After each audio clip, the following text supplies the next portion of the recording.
মাত্র কিছু সময় আগেই তোমরা শেষ করলে তোমাদের 2026-এর মাধ্যমিকের প্রথম ভাষা অর্থাৎ বাংলার পরীক্ষা। এই পরীক্ষা তোমাদের সকলের নিশ্চয়ই ভালো হয়েছে, কারণ প্রশ্নপত্র অত্যন্ত ভালো হয়েছে।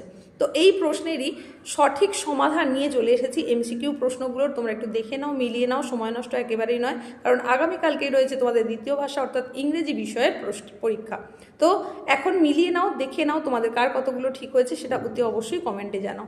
একেবারে শুরুতেই তোমাদের যে প্রশ্নটা রয়েছে সেটা হচ্ছে, ছদ্মবেশে সেদিন হরিদার রোজগার মন্দ হয়নি। কোন ছদ্মবেশে? উত্তরটা হবে সেটা হচ্ছে যে অপশান গ অর্থাৎ বাইজি। এরপর 1-2 দাগে বলছে, আমি বাবু ভারী ধর্মভীরু মানুষ। ধর্মভীরু মানুষটিকে না, এখানে সঠিক উত্তর হচ্ছে অপশান খ অর্থাৎ গিরিশ মহাপাত্র। নেক্সট কোশ্চেন, অমৃতের মতো ছেলে পেলে ইসাবের বাবা কতজনকে পালন করতে পারেন? এখানে সঠিক উত্তর অবশ্যই হবে 21 জনকে, মানে সঠিক উত্তর ঘ অপশান ঘ।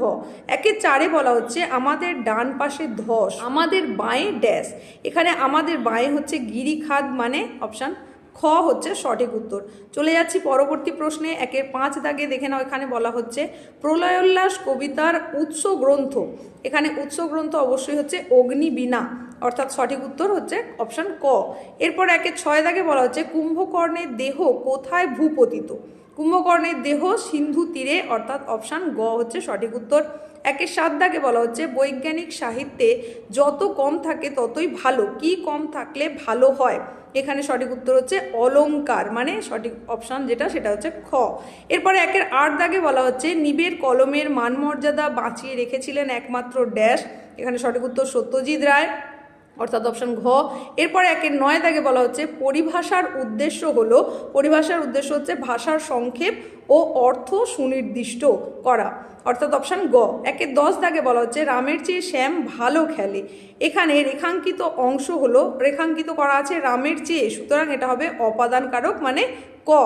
এইটা হচ্ছে সঠিক উত্তর অপশান ক।